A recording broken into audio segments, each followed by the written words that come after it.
পয়সা কমল কমলেন পয়সা কমলেন বিভাতি সর, শশী নাচ নিশা নিশায়াচ শশী, শশী না নিশায়াচ বিভাতি নভ, কবি নাচ বিভু বিভু নাচ কবি, কবি না বিভু নাচ বিভাতি সদ। হরি বল। পদ্ম কোথায় ফোটে? জলে, মনিটা। আচ্ছা, যদি পদ্ম ডাঙাতে ফোটে তাহলে পদ্মের এত সম্মান থাকবে না। জলের জন্য পদ্ম সুন্দর, আবার দেখবেন 100টা নাই বা হলো একটা পদ্ম যদি থাকে, পদ্মের গুণে জল সুন্দর। জলের গুণে পদ্ম সুন্দর, পদ্মের গুণে জল সুন্দর। আর জল আর পদ্ম দুই মিলে একটা সাধারণ পুকুরকে সরোবর করে। দুইয়ের জন্য একটা সরোবর সুন্দর। ঠিক তেমনি শশী নাচো নিশা নিশা নিশায় আছো শশী, মহাকবি কালিদাসের বাণী।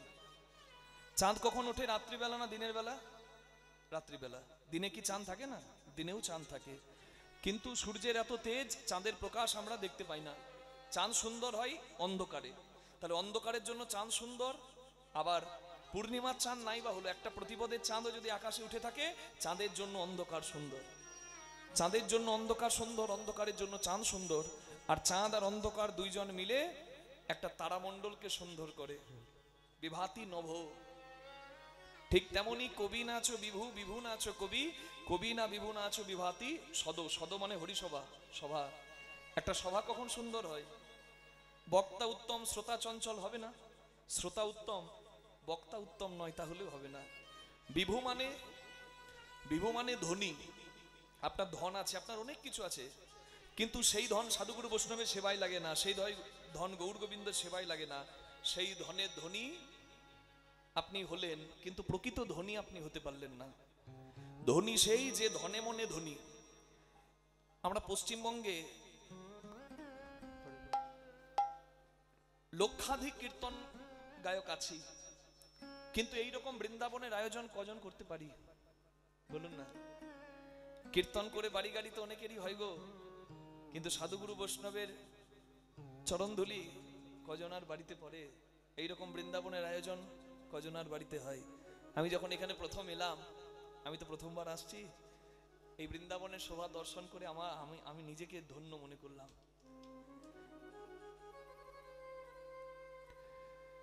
বৈষ্ণবীয় আচরণ না হলে, বৈষ্ণবীয় আচরণ না হলে, ভক্ত হরিভক্ত না হলে কি কখনো তার মুখের হরি কথা সুন্দর লাগে?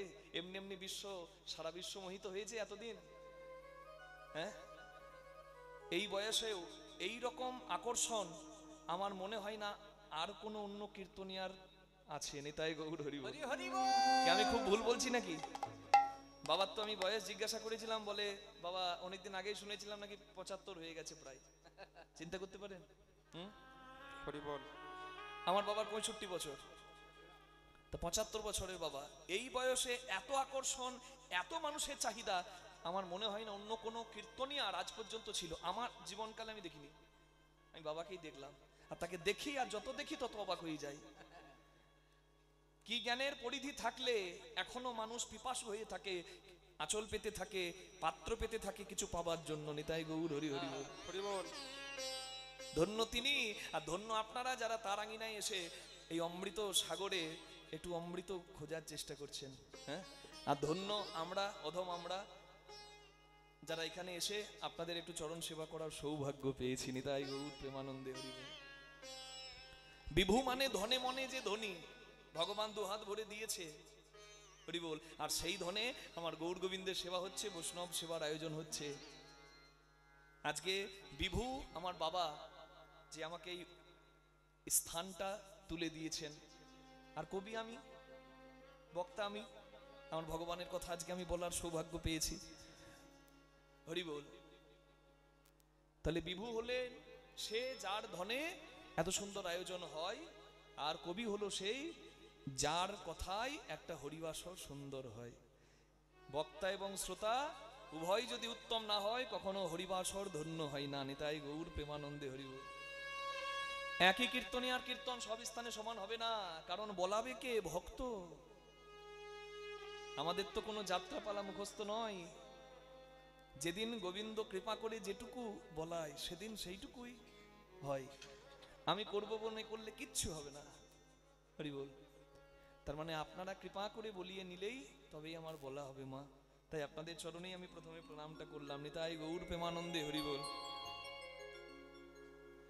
পতিত পাবন কলিযুগ পাবন অবতার শ্রী চৈতন্য মহাপ্রভু সমস্ত ভেদাভেদ ঘুচিয়ে মানুষকে এক জায়গায় আনলেন যিনি, অচৈতন্য হৃদয়ে চৈতন্য দাতা যিনি, তিনি হচ্ছেন শ্রী চৈতন্য। সেই চৈতন্য মহাপ্রভুর আশীর্বাদ ধন্য আমরা যারা এই হরিনামের আসরে এসেছি। বিশ্ব গৌর রসমগ্ন, সারা বিশ্ব ডুবে গেল হরি বল। তথাপি যদি কেউ বঞ্চিত হয়ে থাকে এই কলিকালে, কেউ যদি নিতাই গৌরের কৃপা থেকে বঞ্চিত হয়, তার থেকে হতভাগার দ্বিতীয় কেউ নাই। এই সোনার ভারতে সোনার বাংলায় জন্ম নিয়ে কেউ যদি নিতাই গৌরাঙ্গ চরণ আশ্রয় না করতে পারে, সে বড় বঞ্চিত হরি বল। যে গৌরাঙ্গ মহাপ্রভুর কথা আপনারা শুনলেন, সেই গৌরাঙ্গ মহাপ্রভু হরিনামের খেলা খেলছেন সুরধনী গঙ্গার তীরে। মহাজন বলছেন পতিত পাবনীর তীরে পতিত পাবন দাঁড়িয়ে আছে, ওগো ভাগ্যবতী নদিয়াবাসী, নদিয়ার রমণী, ওগো ভাগ্যবান নদিয়ার ভক্তগণ। চৈতন্য মহাপ্রভু দুহাত তুলে আছেন কৃপা করার জন্য, নিজে লীলা করছেন আর জগৎকে শিক্ষা দিচ্ছেন। ভক্তদের সঙ্গে ভগবান খেলছিলেন। কি খেলা বলুন তো? গৌর খেলেছে হরি নামের খেলা, আমার গৌর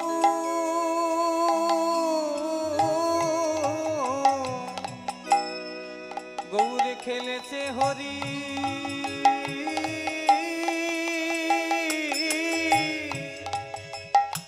হরি নামে খেলা।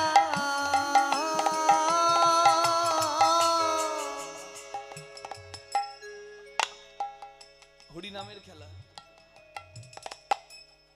জগতে কি খেলার অভাব আছে মা? কত খেলা দেখি, ক্রিকেট আছে, ফুটবল আছে, লুডো আছে, নাকি কাবাডি আছে, কিন্তু চৈতন্য মহাপ্রভু আজকে হরিনামের খেলা খেলাচ্ছেন কেন জানেন? কারণ জগতে খেলার একটা গুণ হচ্ছে, খেলাতে যে জয়ী হয় তার বড় আনন্দ হয়, কিন্তু যে হেরে যায় তার বড় কষ্ট হয় মা। চৈতন্য মহাপ্রভু তিনি এমন খেলা দিলেন যে খেলাতে কেউ হারবে না। এই খেলায় কেউ হারে না, সবাই যেতে। এই খেলা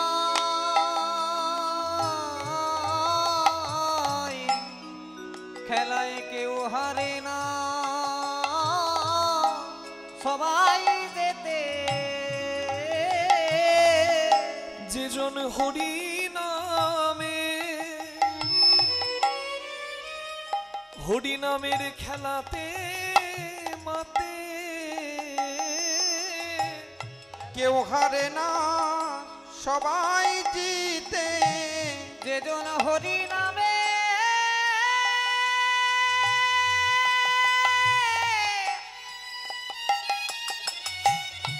হরি নামের খেলা মাতে, খেলায় কেউ হারে না, সবাই যেতে। এই খেলায় হার জিত নাই, কেউ হারবে না, সবাই জিতবে। আর জগতে কোনো খেলায় যা হয় না তাই খেলাতে হয়। খেলতে কার না ভালো লাগে? এই বাচ্চা বাচ্চা ছেলেগুলো দেখবেন হরিবাসরে ছুটে বেড়ায়। খেলার বিশুদ্ধ আনন্দটা ওরা জানে, আমরা জানি না। আমরা অনেক খেলা খেলি। ক্রিকেট খেলতে গেলে 11 জন লাগবে, ব্যাট লাগবে, বল লাগবে, উইকেট লাগবে। ফুটবল খেলতে গেলেও তাই, গ্লাভস লাগবে, বুট লাগবে, ফুটবল লাগবে, 11 জন লাগবে। কিন্তু হরিনামের খেলা, যদি 1 লক্ষ মানুষ এক জায়গায় এসে দাঁড়িয়ে যায় তারাও খেলবে। যদি তোমার খেলার সঙ্গী কেউ না থাকে, একা তুমি ঘরের কোণে বসে থাকো, তুমি একাও খেলতে পারবে। এই খেলা হচ্ছে হরিনামের খেলা। এই হরিনামের খেলায় সবাইকে মাতিয়ে দিলেন। আর এই খেলাতে কেউ যদি মারতে পারে, জগতে কোথাও যা হয় না তা হরিনামের খেলায় হয় মা। তাই তো বাবা রাঙ্গিনায় আজকে এই হরিনামের খেলাই মাতবেন বলে আপনারা সবাই এসেছেন। এই হরিনামের খেলাতে যদি কেউ মাতে, তার বাহ্যিক স্মৃতি শূন্য হয়, এই পার্থিব জগতে ছোট বড় তুচ্ছ ভেদাভেদ তার দূর হয়ে যায়। এই হরিনামের খেলায় বিভোর হয়ে জগতে পিতা ধরে তার পুত্রের চরণ, কত পিতা ধরে তার পুত্রের চরণ, তাদের দেহ স্মৃতি হয়ে বিস্মরণ, কত পিতা ধরে তার পুত্রের চরণ। হরি বল। আমি বলছি এই নামের খেলাতে মেতে গিয়ে না বাবা ছেলের চরণ ধরে। আপনারা বলবেন বাবা এ কখনো হয়? আচ্ছা, বাবা কখনো ছেলের পা ধরে? এটা হয়? হয়েছে। মা চৈতন্য মহাপ্রভুর পার্ষদ, তার নাম হচ্ছে শিবানন্দ সেন। তার ছোট্ট সন্তান 10 বছরের ছেলে পরমানন্দ সেন বাবার কাছে আবদার করেছিল, বাবা আজ তোমার জন্মদিন, জন্মদিনে ছেলেরা বাবা মায়ের কাছে আবদার করলে কিছু পায়। বলে বল বাবা তোর কি চাই? বলে আমি কিচ্ছু চাই না, আমি শুধু একবার গৌরাঙ্গ দর্শন করতে চাই। যে গৌরাঙ্গের কথা সবসময় তোমার মুখে শুনেছি, আমি সেই গৌর দেখব। বাবা বড় বিপদে পড়ে গেল, কারণ চৈতন্য মহাপ্রভু, গৌরাঙ্গ মহাপ্রভু তখন নবদ্বীপে ছিলেন না, তিনি ছিলেন নীলাচলে। চৈতন্য মহাপ্রভুর কাছে সন্তানকে নিয়ে গিয়ে চৈতন্য দর্শন করালেন, আর চৈতন্য মহাপ্রভুকে দেখলেন দুটি বাহু তুলে কীর্তন করতে সার্বভৌম ভট্টাচার্যের আঙিনায়। তখন ওই 10 বছরের ছেলে চৈতন্য মহাপ্রভুর চরণ আশ্রয় করে মহাপ্রভুর কৃপা দুগ্ধ পেয়ে তিনি পরবর্তীকালে হয়েছিলেন কবি কর্ণপুর। 100টা সংস্কৃত শ্লোকে দাঁড়িয়ে দাঁড়িয়ে আমার গৌরাঙ্গ মহাপ্রভুকে কৃষ্ণ কথা শুনিয়েছিলেন। আর তার মুখে কৃষ্ণ কথা শুনে আমার চৈতন্য মহাপ্রভু ভাবে বিগলিত হয়ে মূর্ছা গিয়েছিলেন। বাবা তখন ছেলেকে প্রণাম করে বলেছিল, বাবা আমি গৌরাঙ্গকে যে সেবা দিতে পারলাম না, তুই সেই সেবা দিবি। আজকে আমার বাবা হয়ে ইচ্ছা করছে তোকে একটা প্রণাম করি। এটা তো বৈষ্ণব সাহিত্যের কথা।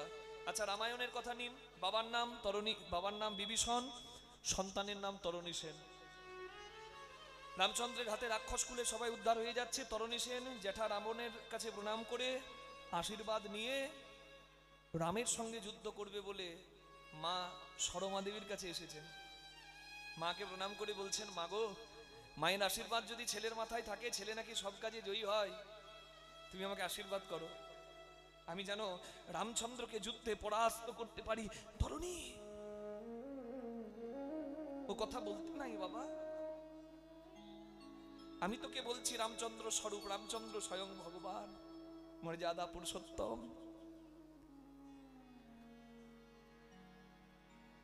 তুই যখন মনে মনে ঠিক করে নিয়েছিস যে তুই যুদ্ধ করতে যাবি, আমি তোর পথের কাঁটা হব না, তোর পথের বাধা হব না। তবে তুই যেখানে যাচ্ছিস সেইখানে যাওয়াটা তোর ধন্য হবে। আয় আমি তোকে নিজের হাতে আজকে শেষবারের মতো একবার সাজাই। মা ভালো করেই জানতো যে ছেলে যদি যুদ্ধ করতে যায় আর ঘরে ফিরবে না। তবে কি তার মাতৃত্ব, কি মহিয়সী নারী, সন্তানকে কোলে বসিয়ে সারা গায়ে রাম রাম রাম রাম রাম রাম নাম লিখে দিয়েছে। সারা গায়ে রাম নাম লিখে মাথায় আশীর্বাদ করে বলছে, যা বাবা, আমি যে সাজে তোকে সাজিয়ে দিয়েছি, সংসারে এই সাজের থেকে উত্তম সাজ আর কিছু নাই। আপনারা অনেকে লজ্জা পান মালা তিলক নিতে।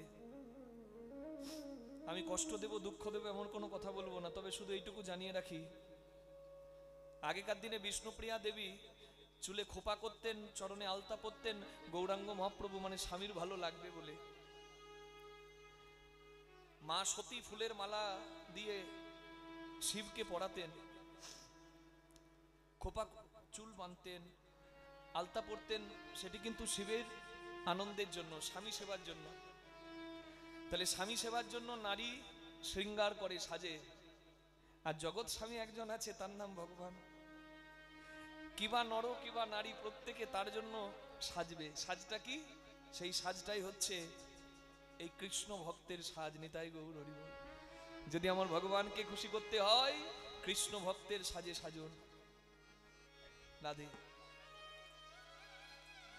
সারা গায়ে রাম নাম লেখা এসে দাঁড়িয়েছে সম্মুখ সমরে মর্যাদা পুরুষোত্তম শ্রীরামচন্দ্রের সামনে। রামচন্দ্র তরণী সেন চরিত্রকে দেখে বিভীষণকেই প্রশ্ন করছে, বিভীষণ, আহ কি সুন্দর একটা শিশু এসেছে আমার সঙ্গে, হ্যাঁ আমার সঙ্গে যুদ্ধ করবে বলে, কিন্তু আমার ওর সঙ্গে যুদ্ধ করার একটু ইচ্ছা নাই।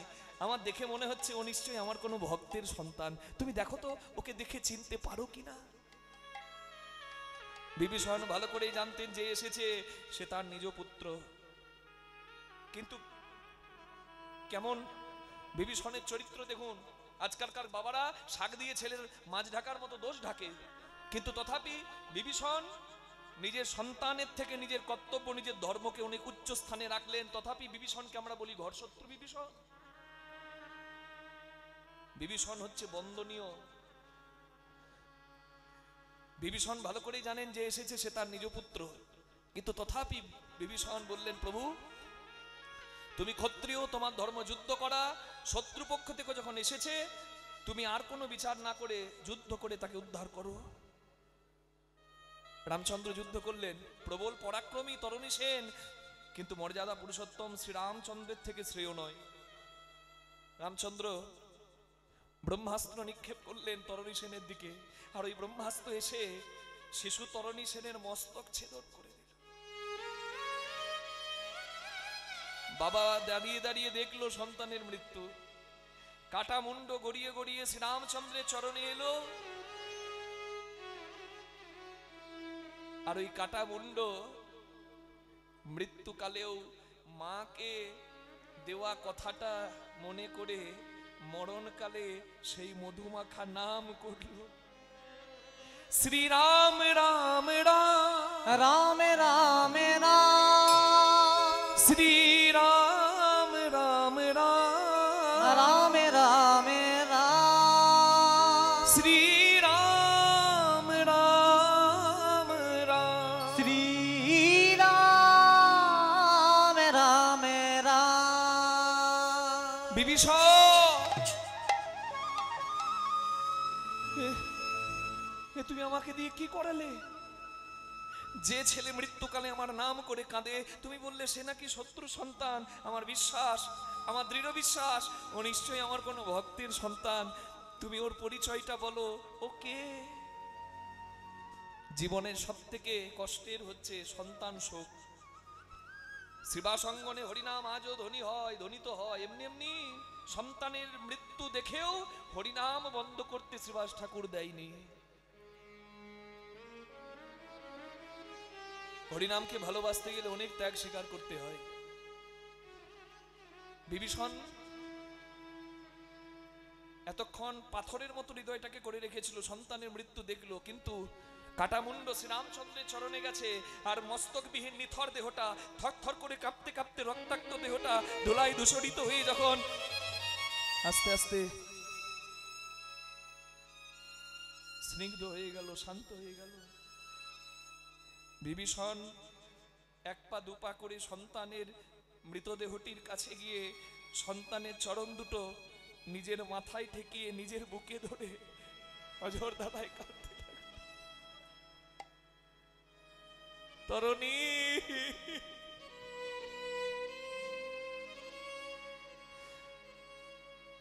আমি জানি না বাবা আমি কোন শুভক্ষণে তোর নাম রেখেছিলাম তরণী।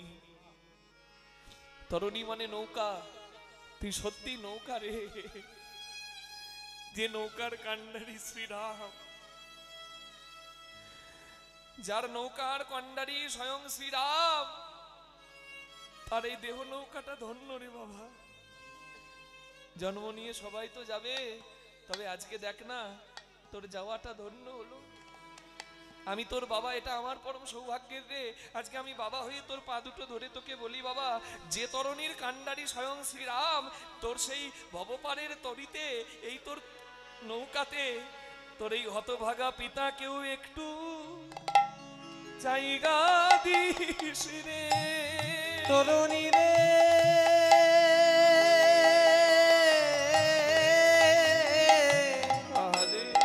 তোরে পিতাকে একটু জায়গা দিস রে, আমি যেন ভব পারে যেতে পারি। পিতাকে একটু জায়গা দিস রে। আমি ভাব পারে তাই গৌর হরি বল, হরি বল। ভাব পারে আমি যেন যেতে পারি তোর পিতাকে একটু জায়গা দিস রে।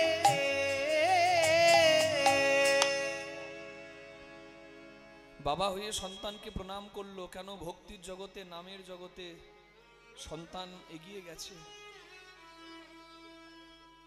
পিতা পুত্রের চরণ ধরে নামের জগতে, ভক্তির জগতে, অন্য কোথাও হবে না বাবা। চৈতন্য মহাপ্রভু ওই জন্য তো নামমুখী করলেন, বললেন এখানে এই তুচ্ছ ভেদাভেদ, কে ধনী কে দরিদ্র, কে ব্রাহ্মণ কে শূদ্র, আর কে মূর্খ আর কে পণ্ডিত, এইসব ভেদাভেদ ভুলে তোমাদের সর্বশ্রেষ্ঠ পরিচয় তোমরা কৃষ্ণদাস, এই পরিচয়টা মনে করে তোমরা এক জায়গায় এসো।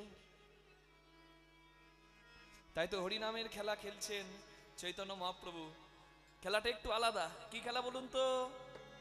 বৃন্দাবনের খেলা ছিল মাঠে দৌড়া দৌড়ি, বৃন্দাবনে খেলা ছিল মাঠে দৌড়াদৌড়ি, বৃন্দাবনের খেলা ছিল মাঠে দৌড়াদৌড়ি, বৃন্দাবনে খেলা ছিল মাঠে দৌড়াদৌড়ি, বৃন্দাবনের খেলা ছিল মাঠে দৌড়াদৌড়ি। আর নবদ্বীপের খেলা হলো ধুলাই গড়া গড়ি। নবদ্বীপের খেলা হলো ধুলাই গড়াগড়ি, নবদ্বীপের খেলা হলো ধুলাই গড়াগড়ি, নবদ্বীপের খেলা হলো ধুলাই গড়াগড়ি। ধুলি নয় গোপী পদ রেণু, ধুলি নয় গোপী পদ রেণু, যে ধুলো মেখেছিল নন্দ সুত কানু, ধুলা মেখেছিল নন্দ সুত ধুলি মাখরে মাখরে, ধুলা মাখরে মাখরে, গড়ি মাখরে, ধুলা মাখরে মাখরে। মাখরে মাখরে। আস্তে, এই তো মুশকিল। আমি বললাম ধুলা মাখরের, আপনারা মাখতেও শুরু করে দিলেন। ধুলা মাখবেন তবে হাতে কাম মুখে নাম, শুধু মাখলে হবে না, মুখে বলে মাখুন। কি? জয় রাধে গোবিন্দ বলে মাখরে মাখরে, জয় রাধে গোবিন্দ বলে মাখরে মাখরে, জয় রাধে গোবিন্দ বলে মাখরে মাখরে, জয় রাধে গোবিন্দ বলে মাখরে মাখরে, জয় রাধে গোবিন্দ বলে মাখরে মাখরে। জয় রাধে গোবিন্দ তোমার মানব জনম ধন্য হবে, গোবিন্দ বলে ধন্য হবে, জয় রাধে গোবিন্দ ও বলে, মানব জনম ধন্য হবে, জয় রাধে গোবিন্দ বলে, মানব জনম ধন্য হবে, জয় রাধে গোবিন্দ বলে, মানব জনম ধন্য ধুলা হবে। মাখরে মাখরে।